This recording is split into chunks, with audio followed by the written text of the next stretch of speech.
Hello everyone, welcome to my channel Maths by Sujit. আজি আমাৰ part number 32 Assam police ABUB constable এক্সামৰ কাৰণে প্ৰথম কোৱেশ্চনটো what percent of 2 kg is 50 gram 2 কিলোগ্ৰামৰ কিমান শতাংশ 50 গ্ৰাম হ'ব বা আমি এনেকৈ ক'ব পাৰোঁ এই 50 গ্ৰামটো 2 কেজিৰ কিমান শতাংশ একেই কথা তো প্ৰথমে আমি এককবোৰ চাব লাগিব ইয়াত কেজিত দিয়া আছে ইয়াত গ্ৰামত তো ফাৰ্স্ট আমি এককবোৰ সেম কৰিম 2 কেজি মানে কিমান গ্ৰাম হয় 2000 1 কেজি মানে 1000 গ্ৰাম তো 2 কেজি মানে 2000 গ্ৰাম এতিয়া এককবোৰ সেম তো এতিয়া আমি কম্পেৰিজনটো কৰিব পাৰিম 50 গ্ৰাম টু 2000 গ্ৰামৰ কিমান শতাংশ শতাংশত নিব কাৰণে আমি 100 পৰা পূৰণ কৰো তো এটো সলভ কৰিলে আমাৰ আনসাৰটো আহি যাব 3 টা শূন্য কাটি গল 5/2 মানে 2.5% 5ক 2 ৰ পৰা হৰণ কৰি চাবা ইমানে আহিব সেকেন্ড টু এটো সেম একে type what percent of a day is 12 hours 12 ঘণ্টা এক দিনৰ কিমান শতাংশ এই 12 ঘণ্টাটো 1 ডে মানে কি এক দিন আৰু 1 ডে মানে কিমান ঘণ্টা হয় 24 hours তো 24 ঘণ্টাৰ 12 ঘণ্টাটো কিমান শতাংশ এটোৱে সুধিছিলে 12 পৰা 24ক দুবাৰ যাব 2 পৰা 1ক 50 বাৰ তাৰ মানে 50% আমাৰ কাৰেক্ট আনসাৰ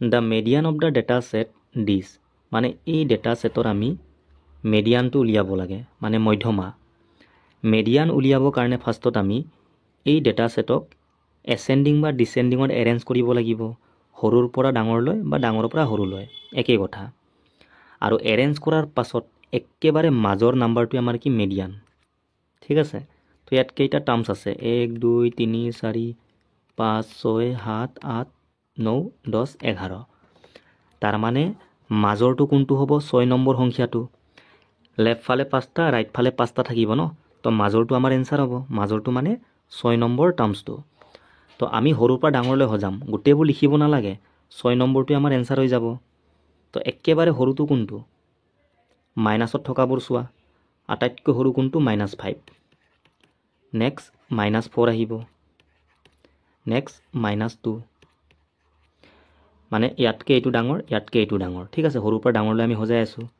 নেক্সট কি আহিব শূন্য দুটা আছে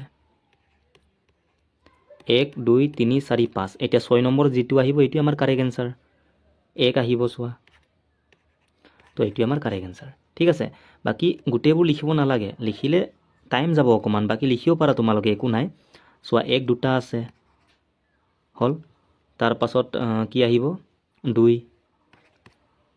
3 4 6 এইবোৰ লিখাৰ একচুয়ালি প্ৰয়োজন নাই 6 নম্বৰটো আমাৰ কাৰেক্ট আনসাৰ হ'ব কাৰণ মাজৰটো এটো নহয় জানো চোৱা এফালে 5টা এফালে 5টা তো মাজত কি আছে একই আছে ঠিক আছে হল The sum of the present age of the father and the son is 60 years মানে বাপেক আৰু পুতেকৰ বৰ্তমান বয়সৰ যোগফলটো 60 বছৰ after 15 years মানে আজিৰ পৰা 15 বছৰ পাছত বাপেকৰ বয়সটো কিমান টুৱাইস মানে দুগুণ হ'ব পুতেকৰ তো ইয়াৰ পৰা আমি বাপেক আৰু পুতেকৰ বয়সৰ অনুপাতটো উলিয়াব পাৰো 2:1 পুতেকৰ দুগুণ বা পুতেকৰ x হলে বাপেকৰ কিমান 2x এনেকৈ কৰিব পাৰা তোমালোকে ঠিক আছে কিন্তু এই অনুপাতটো আজিৰ নহয় কেতিয়াৰ 15 বছৰ পাছৰ হয় আমাক সোৱা যোগফলটো দিয়া আছে কিমান 60 এই 60 টো কি হয় বাপেক আৰু পুতেকৰ বৰ্তমান বয়সৰ যোগফল কিন্তু অনুপাতটো আকৌ 15 বছৰ পাছৰ তো ইয়াকো আমি 15 বছৰ পাছত লৈ যাম তাৰ কাৰণে আমি 15ক দুবাৰ যোগ কৰিব লাগিব কাৰণ ব্যক্তি দুজন ন বাপেকো 15 বছৰ যাব পুতেকো 15 বছৰ যাব তো আমি 30 প্লাস কৰিব লাগিব কিমান আহিব 90 তো আজিৰ পৰা 15 বছৰ পাছত বাপেক পুতেকৰ বয়সৰ যোগফলটো কিমান 90 অনুপাতৰ মতে যোগফলটো কিমান 3 মানে 3 ৰ মানটো 90 তো 1 ৰ মান কিমান 3 পৰা হৰণ কৰা 30 বাৰ যাব আমাক পুতেকৰ বৰ্তমান বয়সটো উলিয়াব দিছে তো পুতেকৰ বয়স কিমান অনুপাতৰ মতে 1 আছিল তো 1 ৰ মান কিমান পালো 30 কিন্তু এইটো হল 15 বছৰ পাছৰ বয়স পুতেকৰ আজিৰ পৰা 15 বছৰ পাছত মানে 30 বছৰ হ'ব। তো আজি কিমান হ'ব? 15 বছৰ আমি বেক কৰিব লাগিব মাইনাছ কৰি। তাৰ মানে পুতেকৰ বৰ্তমান বয়সটো কিমান? 15 বছৰ। ঠিক আছে, মানে চোৱা এইটো হ'ল বৰ্তমান। এই বৰ্তমানৰ পৰা 15 বছৰ পাছত পুতেকৰ বয়সটো আমি কিমান পালোঁ? 30 পালোঁ। তো আজি কিমান আছিলে? আজি 15 বছৰ হ'ব ন, তেতিয়াই 15 বছৰ পাছত 30 হ'ব। ঠিক আছে, তো এনেকৈ আমি ৰেচিঅ'ৰ পৰা কৰিব পাৰোঁ। তোমালোকে চোৱা এক্স ধৰিও কৰিব পাৰা। পুতেকৰ এক্স হ'লে বাপেকৰ 2x।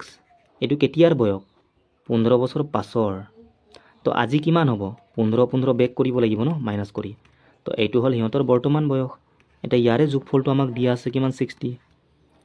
2x আৰু x কিমান? 3x। -15 আৰু -15 কিমান? -30। এফালে 60 -30 এফালে ঠেলি দিয়া, তো +30 হৈ যাব। 3x = 90 আহি গ'ল। তো এক্সৰ মান কিমান? 3 পৰা 90ক 30 বাৰ যাব। আমাক লাগে পুতেকৰ বৰ্তমান বয়স, এইটো নহয় জানো? 30 - 15 এনেকৈ। ঠিক আছে। Sachin is younger than Rahul by 7 years। শচীনে ৰাহুলতকৈ 7 বছৰ সৰু। যদি তেওঁলোকৰ বয়সৰ অনুপাতটো কিমান? 7:9, তেন্তে আমি শচীনৰ বয়সটো উলিয়াব লাগে। এতিয়া চোৱা, অনুপাতৰ মতে যদি আমি চাওঁ, এইটো শচীন হ'ব, এইটো ৰাহুল হ'ব, কাৰণ শচীনে ৰাহুলতকৈ সৰু। তো সৰুটো শচীনৰ বয়স, এইটো ডাঙৰটো ৰাহুলৰ। এতিয়া অনুপাতৰ মতে যদি মই ডিফাৰেঞ্চটো চাওঁ, শচীনে ৰাহুলতকৈ কিমান সৰু? 2। অনুপাতৰ মতে কিমান সৰু? 2, কিন্তু একচুৱেল মতে কিমান সৰু? 7 বছৰ। মানে 2 অনুপাতৰ মানটোৱে 7। তো 1ৰ মান কিমান? 2ৰ পৰা 7ক হৰণ কৰিম, তো 3.5 আহিব। আৰু 2ৰ পৰা হৰণ কৰা মানে কি? ইয়াৰ আধা। তো ইয়াৰ আধা কিমান? ইমান 3.5। আমাক শচীনৰ বয়সটো সুধিছে, তো অনুপাতৰ মতে কিমান? 7 আছিলে। 1ৰ মান ইমান হ'লে 7ৰ মান কিমান? 7ৰ লগত এইটো পূৰণ কৰি দিয়া, 24.5, মানে 24 বছৰ 6 মাহ। ঠিক আছে।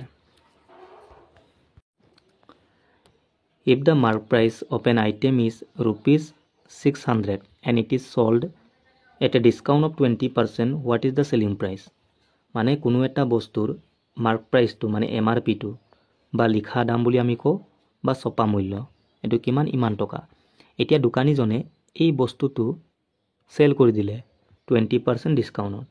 তো আমাক এইটোৱে সুধিছে কিমান টকাত সি চেল কৰিলে, টকাত সুধিছে। মানে 20% ডিছকাউণ্টত চেল কৰিছে, তাৰ মানে কিমান টকা চেল কৰিব? চোৱা, 600 টকাৰ বস্তু আছিলে, 20% ডিছকাউণ্ট মানে কি? 20% ৰেহাই দিছে, তাৰ মানে ইমান পাৰ্চেণ্ট আমাক কমত চেল কৰিব। যিকোনো বস্তু 100% থাকে, 20% কম মানে কি? 80% চেল কৰিব। তো ডাইৰেক্ট তোমালোকে 600ৰ 80% মানটো উলিয়াই দিয়া। 2টা শূন্য কাটি গ'ল, 8 6 গুণ কিমান? 48, আৰু এটা শূন্য আহি যাব, তাৰ মানে 480ত চেল কৰিছে দোকানীজনে। ঠিক আছে। A 280 meter long train crosses a platform thrice its length in 50 seconds. এখন ট্ৰেইন আছে, ইয়াৰ দৈৰ্ঘ্য কিমান? 280 মিটাৰ। এতিয়া এই ট্ৰেইনে প্লেটফৰ্ম এখনক ক্ৰছ কৰিছে। ছাপ'জ এইটো হ'ল প্লেটফৰ্ম, আৰু প্লেটফৰ্মৰ দৈৰ্ঘ্যটো কিমান? 3 গুণ। কাৰ? ইটছ লেন্থ মানে ট্ৰেইনৰ লেন্থৰ 3 গুণ। তো ইয়াৰ আমি 3 গুণ কৰিলে ইয়াৰ দৈৰ্ঘ্যটো পাই যাম, 840 মিটাৰ হৈ গ'ল।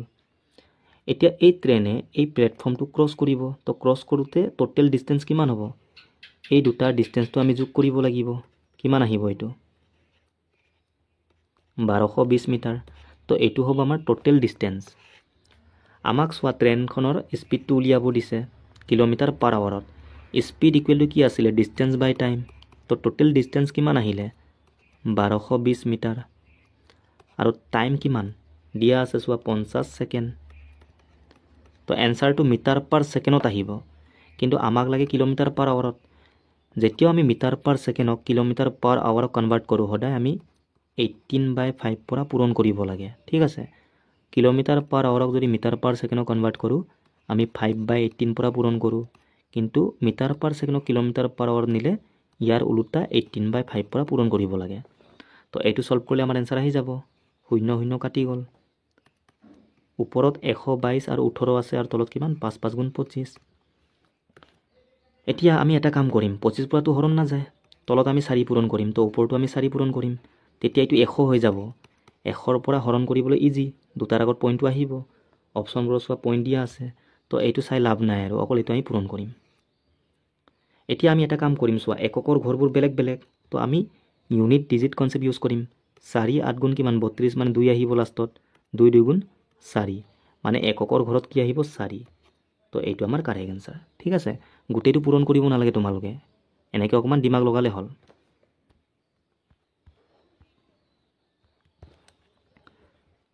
The average of 3 numbers is 42 তিনিটা সংখ্যাৰ আমাক গড় দিয়া আছে 42 The first is twice the second and the second is twice the third তো ইয়াৰ পৰা আমি প্ৰথমে সংখ্যা তিনিটাৰ অনুপাতটো উলিয়াই ল'ম তিনিটা নাম্বাৰ আছে সাপোজ A B C ইয়াত কৈছে প্ৰথম সংখ্যাটো দুগুণ কাৰ সেকেন্ডটোৰ আৰু সেকেন্ডটো দুগুণ থাৰ্ডটোৰ তো থাৰ্ড নাম্বাৰটো মই 1 বুলি ধৰিলো ইয়াৰ দুগুণ সেকেন্ডটো 2 হ'ব আকৌ প্ৰথমটো ইয়াৰ দুগুণ মানে 4 হ'ব তো তিনিটা সংখ্যাৰ অনুপাতটো আহি গ'ল 4 2 1 এতিয়া আমাক ইয়াৰ এভাৰেজটো দিয়া আছে এই তিনিটা সংখ্যাৰ এভাৰেজ মানে 42 এভাৰেজ ইকুৱেল টু কি আছিল সংখ্যাবিলাকৰ যোগফলটো ওপৰত লিখো আৰু নাম্বাৰ পৰা ডিভাইড কৰো তো অনুপাতৰ মতে এভাৰেজটো কিমান হ'ব 4 2 আৰু 1 যোগ কৰিলে কিমান 7 সামটো আৰু নাম্বাৰ কেইটা আছে 1 2 3 অনুপাতৰ মতে এই 4 2 আৰু 1ৰ এভাৰেজ বা গড়টো ইমান পালো কিন্তু একচুৱেল মতে এই তিনিটা নাম্বাৰৰ গড়টো কিমান 42 তাৰ মানে ইয়াৰ মানটো 42 দিয়া আছে আমাক ঠিক আছে হল এটা ইয়াৰ পৰা 1ৰ মানটো উলিয়াই লোৱা ক্ৰস মাল্টিপ্লাই কৰা বা হাতৰ পৰা এটো কাটি দিয়া 6 বাৰ যাব ন এতিয়া ইয়াৰ তলত একো নামনে 1 আছে তো 1 1 0 1 হৈ গল আৰু 3 6 গুণ 18 তো 1ৰ মান 18 আহি গল ঠিক আছে এতিয়া আমাক কাৰ মানটো উলিয়াব দিছে ডিফাৰেন্স মানে পাৰ্থক্যটো between the largest and the smallest number largest কোনটো এইটো স্মলেষ্ট কোনটো এইটো এই দুইটাৰ মাজৰ পাৰ্থক্য মানে 3ৰ মানটো আমি উলিয়াব লাগে তো 1ৰ মান 18 হলে 3ৰ মান কিমান 3 পূৰণ 18 কিমান হ'ব 54 এইটোৱে ঠিক আছে তো এনেকৈ আমি কৰিব পাৰো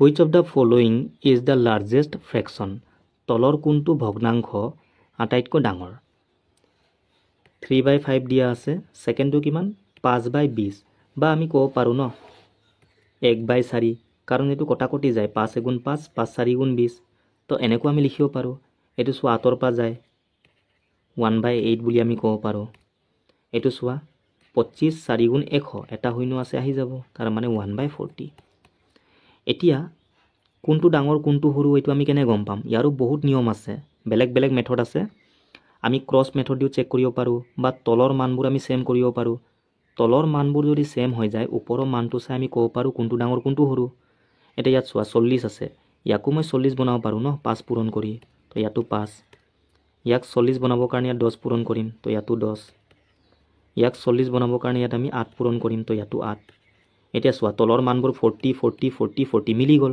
তো ওপৰত যাৰ মান ডাঙৰ হেতু ডাঙৰ হৈ যাব এটো ডাঙৰ নহয় জানো 3 8 গুণ 24 বাকি এটো 10 হ'ব এটো 5 হ'ব এটো 1 তো প্ৰথমটো আমাৰ ডাঙৰ সংখ্যা ঠিক আছে প্ৰথম ভগ্নাংশৰ মানটো ডাঙৰ বা তোমালোকে সব এনেকৈ কৰিব পাৰা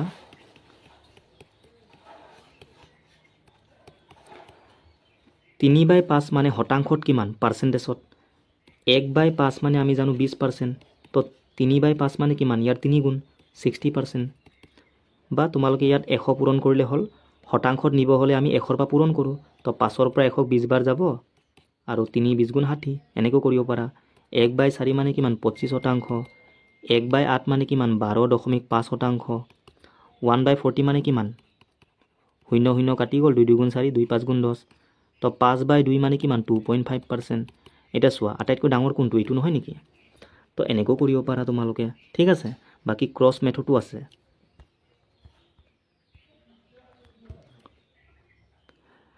এটো সোৱা ইয়াৰ মানটো আমি উলিয়াব লাগে 16% মানে কিমান 16/100 অফ মানে পূৰণ 16 16 যোগ কৰিলে কিমান 32 32 স্কয়াৰ মানে কি 32ক আমি দুবাৰ পূৰণ কৰিব লাগে আৰু তলত সোৱা 16 পূৰণ 16 এটা কটাকটি কৰিলে হল এটা 16 কাটি গল আকৌ 16 পৰা 32ক দুবাৰ যাব ঠিক আছে এতিয়া 2ৰ পৰাটো কাটিব নালাগে 100টো এনেকৈ আমি থম পাছত আমি ডিভাইড কৰিবলৈ ইজি হ'ব আমাৰ হয় না নহয় তো 2 আৰু 32 কিমান 64 আৰু তলত 100 আছে তো 100ৰ পৰা হৰণ কৰিলে দুটাৰ আগত পইণ্টটো আহি যাব মানে 0.64 A cone has a base radius of 4 cm and height of 9 cm. The volume of the cone. এটা শংকু আছে, এই শংকুৰ বেছ ৰেডিয়াছ মানে এই ভূমিৰ কথা কৈছে। এইটো এটা কি সাৰ্কেল টাইপ নহয় জানো, ইয়াৰ ব্যাসাৰ্ধ কিমান 4 সেন্টিমিটাৰ আৰু হাইট দিয়া আছে এইটো উচ্চতা কিমান 9 সেন্টিমিটাৰ। আমাক ইয়াৰ ভলিউমটো উলিয়াব দিছে মানে আয়তনটো। শংকুৰ আয়তনৰ ফৰ্মুলা কি আছিলে 1/3 পাই r স্কয়াৰ h। তোমালোকে এইটো মুখস্থ কৰি থবা। চুঙা বুলি ক'লে মানে সিলিন্ডাৰ, ইয়াৰ যেটো ভলিউম কি আছিলে পাই r স্কয়াৰ h। ইয়াৰে 1/3 যদি মই কৰি দিও শংকুৰ ভলিউমটো আহি যায়। কাৰণ চোৱা চুঙাক যদি মই এনেকৈ কাটি দিও তিনিটা ভাগত 1 2 3 তিনিটা শংকু হ'ব নহ'ব, সেইকাৰণে ইয়াৰ 1/3 কৰিলে আমি শংকুৰ ভলিউমটো পাই যাও। ঠিক আছে, ফৰ্মুলা মুখস্থ কৰিলে হ'ল। তো 1/3 পাই r স্কয়াৰ h হয়। এটা অপচনবোৰ চোৱা, পাইটো এনেকৈ থোৱা আছে, তো পাইটো আমি এনেকৈ থম। r মানে কিমান 4, তো 4 স্কয়াৰ মানে কিমান 16 আৰু h মানে কিমান 9 দিয়া আছে। তো 3 পৰা 9 তিনিবাৰ যাব, 3 16 গুণ কিমান 48 আৰু এফালে পাই 48 পাই। এইটোৱে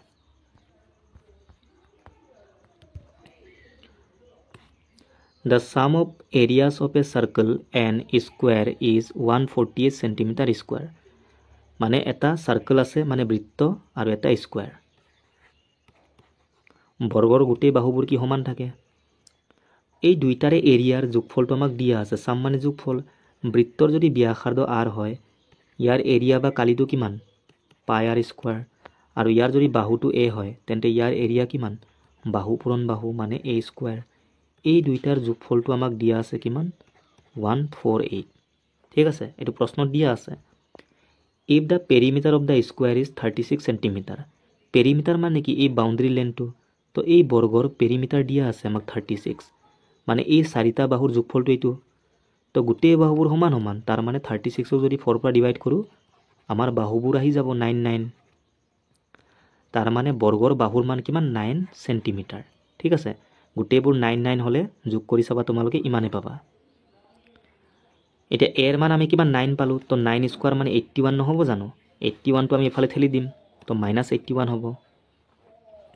পাই r স্কয়াৰ ইকুৱেল টু কিমান 148 পৰা 81 মাইনাস কৰা 67। আমাক কাৰ এৰিয়াটো উলিয়াব দিছে বৃত্তৰ, মানে পাই r স্কয়াৰ নহয় জানো, বৃত্তৰ এৰিয়া কি পাই r স্কয়াৰ, তো ইয়াৰ এৰিয়া আহিয়ে গ'লচোন 67। এইটোৱে ঠিক আছে। The curved surface area of a hemisphere is 8 pi centimeter square, then its radius। মানে এটা হেমিস্ফিয়াৰ আছে, হেমিস্ফিয়াৰ মানে কি অৰ্ধগোলক হ'ব এইটো। ঠিক আছে, গোলক বুলি ক'লে এনেকুৱা থাকে, ফুটবল ক্ৰিকেট বল এইবোৰ কি গোলকৰে উদাহৰণ, মানে আয়তন থাকে। ঠিক আছে, অৰ্ধগোলক বা হেমিস্ফিয়াৰ বুলি ক'লে ইয়াক আমি দুটা সমান ভাগত যদি ভাগ কৰোঁ এইটো আমাৰ কি অৰ্ধগোলক মানে হেমিস্ফিয়াৰ, এইটো ব্যাসাৰ্ধ। এতিয়া ইয়াৰ কাৰ্ভ সাৰফেস এৰিয়াটো আমাক দিয়া আছে। কাৰ্ভ সাৰফেস এৰিয়া মানে কি এইটো বক্ৰ পৃষ্ঠকালি, ইয়াৰ মান কিমান হয় 2 পাই r স্কয়াৰ। যদি স্ফিয়াৰ বা গোলকৰ কাৰ্ভ সাৰফেস এৰিয়াটো সোধে তেতিয়াহ'লে 4 পাই r স্কয়াৰ হ'ব, কিন্তু অৰ্ধগোলকটো ইয়াৰ আধা ন, সেইকাৰণে 2 পাই r স্কয়াৰ হৈ যায়। তো 2 পাই r স্কয়াৰৰ মানটো আমাক দিয়া আছে কিমান 8 পাই। তো পাই পাই কাটি গ'ল, 2ৰ পৰা 8টো 4বাৰ যাব, r স্কয়াৰ মানে আমাৰ 4 আহি গ'ল। আমাক আৰৰ মানটো উলিয়াব দিছে, তো আৰৰ মান 2 নহ'ব জানো। এইটোৱে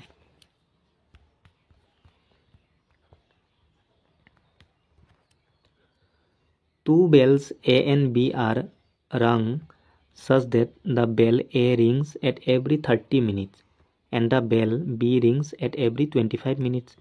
যেতিয়াও ৰিংগিং বেলৰ ওপৰত কুৱেশ্যন আহে তোমালোকে ডাইৰেক্ট এলচিএমটো উলিয়াই ল'বা। ইয়াত চোৱা 30 মিনিট আৰু কিমান 25 মিনিট দিয়া আছে, আমি এই দুইটাৰ কি উলিয়াম লসাগুটো, মানে এই দুইটাৰ পৰা হৰণ যোৱা আটাইতকৈ সৰু সংখ্যাটো। ঠিক আছে, এতিয়া তোমালোকে ডাইৰেক্ট কৰিলে হ'ল, বেছি কৰি তো ইমান টাইম নালাগে। 5 6 গুণ 30, 5 5 গুণ 25।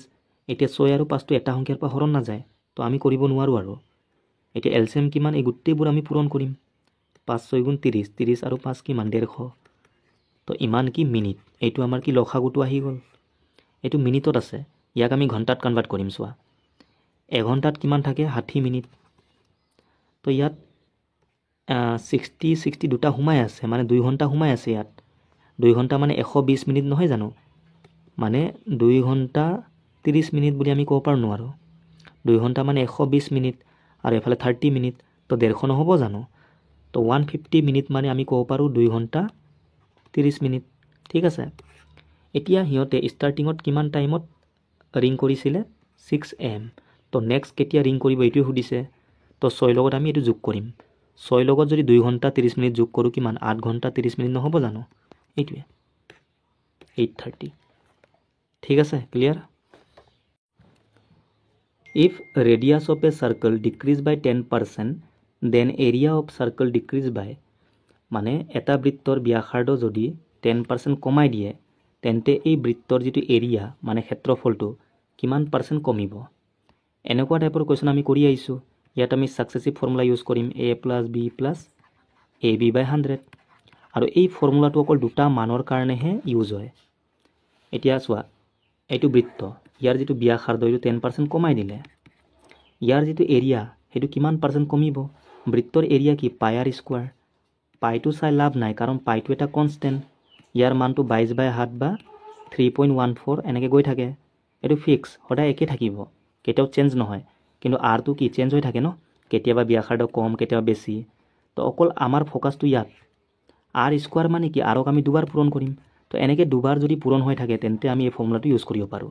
ঠিক আছে, মানে ইয়াত এৰ মানো আৰে হ'ব, বিৰ মানো আৰে হ'ব। আৰু ডিক্ৰিজ বুলি ক'লে সদায় আমি নেগেটিভ লওঁ, ইনক্ৰিজ মানে প্লাছ। তো আৰৰ ঠাইত আমি কি পুট কৰিম -10। ঠিক আছে, তো ইয়াত পুট কৰিলে আমাৰ এনচাৰটো আহি যাব। এ মানে কিমান -10, বি মানেও কিমান -10, এফালে প্লাছ। এ মানে কিমান -10, বি মানে কিমান -10 /100। মাইনাছে মাইনাছে এইটো প্লাছ হৈ গ'ল, আৰু এইটো 100, এইটো 100 কাটি গ'ল। তো ইয়াত কি থাকিলে 1 থাকিলে, 100ৰ পৰা 100ক একবাৰ যাব ন, মাইনাছে মাইনাছে প্লাছ। তো এফালে -20 আহিব প্লাছ, এফালে কিমান 1 আহি গ'ল। এতিয়া মাইনাছে প্লাছে কি হয় মাইনাছ হয়। তো 20ৰ পৰা 1 গ'লে 19, আৰু ডাঙৰ আগত মাইনাছ কাৰণে মাইনাছটো আহিব, তাৰ মানে 19% কমিছে। এই মাইনাছ চাইনটো কি বুজাইছে ডিক্ৰিজ, প্লাছত আহিলে ইনক্ৰিজ। ঠিক আছে, তাৰ মানে বৃত্তৰ যিটো এৰিয়া এইটো কিমান পাৰ্চেণ্ট কমিব 19%। এনেকৈ হ'ল। তোমালোকে ৰেচিঅ'টো কৰিব পাৰা, চোৱা বৃত্তৰ এৰিয়াটো কি πr² মানে r², আৰক আমি দুবাৰ ইউজ কৰিম। 10% মানে কি 1/10 নহয় জানো ভগ্নাংশত, মানে ডিক্ৰিজ হৈছে, ব্যাসাৰ্ধ কি কমিছে, মানে 10ৰ পৰা 1 কমি গ'ল। তো আগতে 10 আছিলে, এতিয়া কিমান 9 হৈ গ'ল, 1 কমি গ'ল ন। এনেকৈ আমি দুবাৰ ইউজ কৰিম, কাৰণ r² ন, আকৌ 10ৰ পৰা 9 এনেকৈ। এতিয়া তোমালোকে এইটো পূৰণ কৰিব লাগে, মানে ষ্টাৰ্টিঙত বৃত্তৰ এৰিয়াটো কিমান ইমান আছিলে, এতিয়া ইমান হৈ গ'ল, তো কিমান কমিলে 19%। এনেকৈ এইটো ছেম টাইপ, বৃত্তৰ ব্যাসাৰ্ধ কিমান 20% বাঢ়ি গ'ল, কিন্তু ইয়াত চোৱা পেৰিমিটাৰে সুধিছে, পেৰিমিটাৰটো কিমান বাঢ়িব। ইয়াত এৰিয়াটো সোধা নাই, এৰিয়া হ'লে πr², তাতহে আমি দুবাৰ ইউজ কৰিম এইটো সেই ফৰ্মুলাত। ইয়াত পেৰিমিটাৰ সুধিছে, বৃত্তৰ পেৰিমিটাৰ কিমান 2πr। 2টোতো কনষ্টেণ্ট, সদায় ফৰ্মুলা 2 থাকিবই, আৰু পাইটো কনষ্টেণ্ট। তো আমাৰ ফ'কাছ ইয়াত, তো আৰটো এটাই আছে, তাৰ মানে যিমান পাৰ্চেণ্ট বাঢ়িছে বৃত্তৰ ব্যাসাৰ্ধটো সিমানে আহিব আমাৰ এনচাৰটো। পেৰিমিটাৰো কি আৰ নহয় জানো, তো 20% আমাৰ কাৰেক্ট এনচাৰ হ'ব। r² থাকিলে আমি সেই ফৰ্মুলাটো ইউজ কৰিম, ইয়াততো অকল এটাই আৰ আছে, তো কৰি লাভে নাই। ব্যাসাৰ্ধ 20% বাঢ়িছে, তো পেৰিমিটাৰো 20% বাঢ়িব। ঠিক আছে, এনেকৈ। যদি এৰিয়াটো সোধে কি হ'ব, ইনক্ৰিজ মানে প্লাছ, তো a + b + ab/100 ইয়াত আমি পুট কৰিম। a মানে কিমান 20, b মানেও +20, আৰু এফালে 20 × 20 মানে 400 /100। দুটা শূন্য কাটি গ'ল, এইটো কিমান 40, আৰু এইটো 4, তো 44% আমাৰ কাৰেক্ট এনচাৰ হ'লে হয়, যদি এৰিয়াটো সোধে। পেৰিমিটাৰ সুধিলে যিমান বাঢ়িছে সিমানে বাঢ়িব, যদি 20% কমিছে বুলি কয় পেৰিমিটাৰো 20% কমিব। ঠিক আছে, নেক্সট আমি ইয়াৰ মানটো উলিয়াব লাগে। ছাপ'জ মই এইটো x বুলি ধৰিলোঁ, পাৰ্চেণ্ট মানে কি /100, অফ মানে পূৰণ এফালে 150 প্লাছ আচ্ছা 250 আমি এফালে ঠেলিব পাৰোঁ ন তো এফালে 280 আছেই 250 প্লাছ হৈ আছে এফালে গুচি গ'লে -250 তো এইটো কিমান আহিব 13 আহিব জানো এফালে 0 0 কাটি গ'ল 5 2 গুণ 10 5 3 গুণ 15 মানে 3x/2 এতিয়া আমি ক্ৰছ মাল্টিপ্লাই কৰিম আৰু 3 পৰা আমি এইটো কাটিব পাৰোঁ চোৱা 3 পৰা এইটো 10 বাৰ যাব তো x 1 জাৰ x হৈ গ'ল 2 10 গুণ কিমান 20 এইটোৱে আমাৰ কাৰেক্ট এনসাৰ ঠিক আছে A tank can be filled by 6 pipes in 80 minutes মানে এটা টেংকি 6ডাল পাইপৰ সহায়েৰে 80 মিনিটত পূৰ্ণ কৰিব পাৰি how long will it take to fill the tank by 8 pipe এতিয়া 8ডাল পাইপৰ সহায়েৰে পূৰ্ণ কৰিবলৈ কিমান সময়ৰ প্ৰয়োজন এইটো কুৱেশ্যনটো তোমালোকৰ MDH কনচেপ্টৰ দৰে একে ঠিক আছে চোৱা 6ডাল পাইপ টেংকিটো ফিল কৰিবলৈ কিমান টাইম লয় 80 মিনিট এতিয়া এই টেংকিটোকে 8ডাল পাইপে ফিল কৰিবলৈ কিমান টাইম ল'ব এই টাইমটো সুধিছে এইটো মই x বুলি ধৰিলোঁ তো 8ৰ পৰা 80 10 বাৰ যাব 6 10 গুণ কিমান 60 তো এইটোৱে 60 মিনিট সিম্পল আছিলে একো নাই ইয়াত এই কুৱেশ্যনটো অকমান ভালকৈ চোৱা if Pn represent the product of the natural number from 1 to n মানে এই Pnটো কি ডিনোট কৰিছে মানে প্ৰথম nটা স্বাভাৱিক সংখ্যাৰ পূৰণফলটো p মানে প্ৰডাক্ট যদি মই p1 বুলি কওঁ ইয়াৰ মিনিংটো কি প্ৰথম একটা স্বাভাৱিক সংখ্যাৰ পূৰণফল মানে একে হ'ব p2 মানে কি প্ৰথম দুটা স্বাভাৱিক সংখ্যাৰ পূৰণফল মানে 1 পূৰণ 2 প্ৰথম দুটা ন তো 2 হ'ব এনেকে ঠিক আছে এতিয়া ইয়াৰ মানটো আমাক উলিয়াব দিছে p1 মানে কিমান 1 হ'ব p2 মানে কি প্ৰথম দুটা স্বাভাৱিক সংখ্যাৰ পূৰণফল 2 নহ'ব জানো p3 মানে প্ৰথম তিনিটা স্বাভাৱিক সংখ্যাৰ পূৰণফল তো ইয়াৰ লগত 3 পূৰণ কৰা 6 আহিব এনেকে p4 মানে প্ৰথম চাৰিটা তো এইটো কিমান 6 আছিলে 6 4 গুণ 24 ইয়াৰে মানটো আমি উলিয়াব লাগে তো এইটো কিমান 30 এফালে 3 মানে 33 ঠিক আছে লাষ্ট কুৱেশ্যনটোলৈ আহিছোঁ the longest diagonal that can be found in a regular cube of side 1 centimetre is 1 centimetre বাহুযুক্ত এক সুষম ঘনকত পাব পৰা দীৰ্ঘতম কৰ্ণৰ আমি দৈৰ্ঘ্যটো উলিয়াব লাগে এতিয়া ঘনক বা কিউব মানে কি গোটেই বাহুবোৰ কি সমান থাকে সাপোজ এইটো এটা ঘনক ইয়াৰ দৈৰ্ঘ্য প্ৰস্থ আৰু উচ্চতা গোটেইবোৰ সমান হয় আৰু গোটেই বাহু আৰু গোটেই কোণবোৰ সমান হ'লে তাক আমি ৰেগুলাৰ বুলি কওঁ মানে সুষম যেনে সমবাহু ত্ৰিভুজ গোটেই বাহু আৰু গোটেই কোণবোৰ সমান তো ইয়াতো আমি ৰেগুলাৰ ৱৰ্ডটো ইউজ কৰিব পাৰোঁ ঠিক আছে এতিয়া ইয়াৰ কি দীৰ্ঘতম কৰ্ণৰ মানটো উলিয়াব লাগে লংগেষ্ট ডায়গনেল মানে এইটো এই পইণ্টটো তো ইয়াৰ ডাইৰেক্ট ফৰ্মুলা আছে তোমালোকে মনত থবা বাহু তিনিটা বৰ্গ কৰি আমি যোগ কৰিব লাগে ঠিক আছে আৰু ৰুটটো উলিয়াব লাগে a square plus a square plus a square কিমান 3a স্কোৱাৰ নহ'ব জানো ইয়াৰ বৰ্গমূল কিমান a দুটা আছে তো এটা ওলাই যাব তিনিটো ক'ত থাকিব ৰুটত মানে √3 পূৰণ a বা a √3 তো এইটো ডাইৰেক্ট ফৰ্মুলা হয় তোমালোকে ইয়াত পুট কৰিলে ডাইৰেক্ট এনসাৰ আহি যাব ইয়াত চোৱা বাহুটো দিয়া আছে 1 তো a মানে কি 1 এফালে √3 তো এনসাৰ কিমান √3 সেণ্টিমিটাৰ এইটো বা তোমালোকে চোৱা এনেকৈ কৰিব পাৰা বাহু কিমান 1 তো 1 square plus 1 square plus 1 square তো এইটো মানে কি 3 হ'ব √3 আহি গ'ল এনেকৈ ঠিক আছে